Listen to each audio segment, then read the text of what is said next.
ಅಧಿವೇಶನದ ಹೊತ್ತಲ್ಲೇ ಈಗ ಚರ್ಚೆಗೆ ಗುರಿಯಾಗ್ತಾ ಇದೆ. ರಾಜ್ಯ ಸರ್ಕಾರಿ ಮಹಿಳಾ ನೌಕರರ ಸಂಘದ ಕಾರ್ಯಕ್ರಮದಲ್ಲೂ ಚರ್ಚೆ. ಸಚಿವ ಎಚ್.ಕೆ. ಪಾಟೀಲ್ ಕೈಗೆ 24 ಲಕ್ಷದ ಕಾರ್ಟಿಯರ್ ವಾಚ್ ಅನ್ನ ಬಿಚ್ಚಿಕೊಟ್ರು ಡಿ.ಕೆ. ಶಿವಕುಮಾರ್. ವೇದಿಕೆ ಮೇಲೆ ದುಬಾರಿ ವಾಚ್ ಬಗ್ಗೆಯೇ ಚರ್ಚೆ ಆಗಿದೆ. ಡಿಸಿಎಂ ಡಿ.ಕೆ. ಶಿವಕುಮಾರ್ ಬಳಿ ವಾಚ್ ಬಗ್ಗೆ ಮಾಹಿತಿಯನ್ನ ಎಚ್.ಕೆ. ಪಾಟೀಲ್ ಅವರು ಪಡ್ಕೊಂಡಿದ್ದಾರೆ. ಕಾನೂನು ಮಂತ್ರಿಗಳು 3-4 ನಿಮಿಷ ಇಬ್ಬರ ನಡುವೆ ವಾಚ್ ಬಗ್ಗೆನೇ ಚರ್ಚೆ ಆಗಿದೆ. ವಾಚೇ ಬಿಚ್ಚಿಕೊಟ್ಬಿಟ್ಟಿದ್ದಾರೆ, ಕೈಯಲ್ಲಿ ತಗೊಳ್ಳಿ ನೋಡಿ ಅಂತೇಳಿ. ನೋಡಿ ಅಲ್ಲಿ.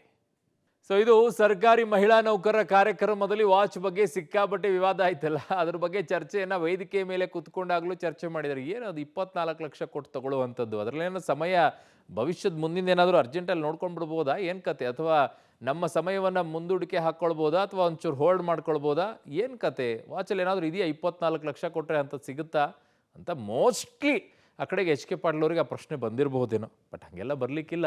ಕಾನೂನು ಮಂತ್ರಿಗಳು ನೋಡೋಣ 24 ಲಕ್ಷದ ವಾಚ್ ಹೆಂಗಿರುತ್ತೆ, ಏನಾದರೂ ಡಿಫ್ರೆಂಟ್ ಇರುತ್ತಾ ಅಂತ ಹೇಳಿ. ಸೊ ಅದ್ರ ಬಗ್ಗೆ ಕ್ಲಾರಿಫಿಕೇಷನ್ ಕೂಡ ಡಿ.ಕೆ. ಶಿವಕುಮಾರ್ ಈಗಾಗಲೇ ಕೊಟ್ಟಿದ್ದಾರೆ. ಅದು 24 ಲಕ್ಷ ರೂಪಾಯಿದ್ದು ನಾವು ಆಸ್ಟ್ರೇಲಿಯಾದಲ್ಲಿ ತೊಗೊಂಡಿದ್ದೆ ಕ್ರೆಡಿಟ್ ಕಾರ್ಡ್ ಮೂಲಕವಾಗಿ ಅಂತ ಹೇಳಿ. ಸೊ ಒಂದು ಡೌಟ್ ಅಂತೂ ಇರುತ್ತೆ ಅಲ್ಲ, ಆ ನಿಟ್ಟಲ್ಲಿ ಎಲ್ಲರೂ ಒಂದು ರೌಂಡ್ ನೋಡ್ತಾರೆ. ಅದನ್ನು ತೊಗೊಳಕ್ಕಂತೂ ಆಗೋದಿಲ್ಲ, ಅಟ್ಲೀಸ್ಟ್ ಹೆಂಗಿರುತ್ತೆ ಅನ್ನೋದಾದರೂ ನೋಡಬೇಕಲ್ಲ, ಕುತೂಹಲ. But HK. ಪಾಟೀಲ್ ಅವ್ರಿಗೆ ತೊಗೊಳಕ್ಕಾಗಲ್ಲ ಅಂತಲ್ಲ, ಅವ್ರ ಮನಸ್ಸು ಮಾಡಿದರೆ ಅಂಥದ್ದು ಇನ್ನೂ ಎಷ್ಟೋ ತೊಗೊಳ್ಬೋದು.